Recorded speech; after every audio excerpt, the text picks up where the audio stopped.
Genesis chapter 3. The serpent was more crafty than any of the creatures of the earth that the Lord God had made. And he said to the woman, "Why has God instructed you that you should not eat from every tree of paradise?" The woman responded to him, "From the fruit of the trees which are in paradise we eat.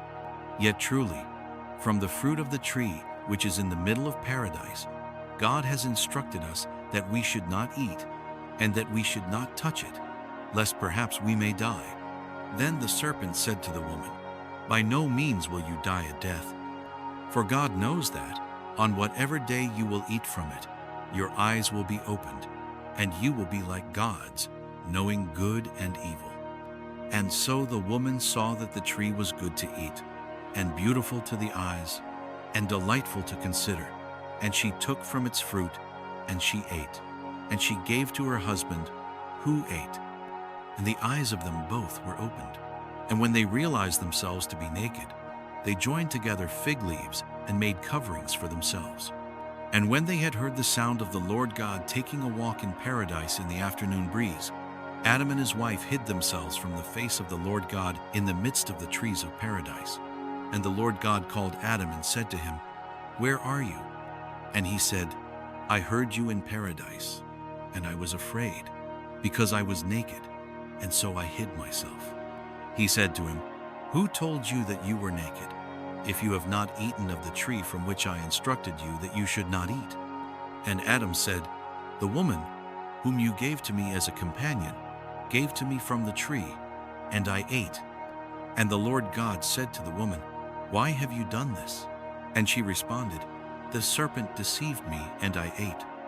And the Lord God said to the serpent, "Because you have done this, you are cursed among all living things, even the wild beasts of the earth.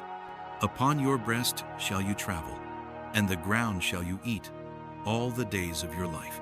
I will put enmities between you and the woman, between your offspring and her offspring. She will crush your head, and you will lie in wait for her heel." To the woman he also said, "I will multiply your labors and your conceptions. In pain shall you give birth to sons, and you shall be under your husband's power, and he shall have dominion over you." To Adam he said, "Because you have listened to the voice of your wife, and have eaten of the tree from which I instructed you that you should not eat, cursed is the land that you work. In hardship shall you eat from it all the days of your life. Thorns and thistles shall it produce for you, and you shall eat the plants of the earth. By the sweat of your face shall you eat bread, until you return to the earth from which you were taken. For dust you are, and unto dust you shall return." And Adam called the name of his wife Eve, because she was the mother of all the living. The Lord God also made for Adam and his wife garments from skins, and he clothed them. And he said, "Behold, Adam has become like one of us, knowing good and evil.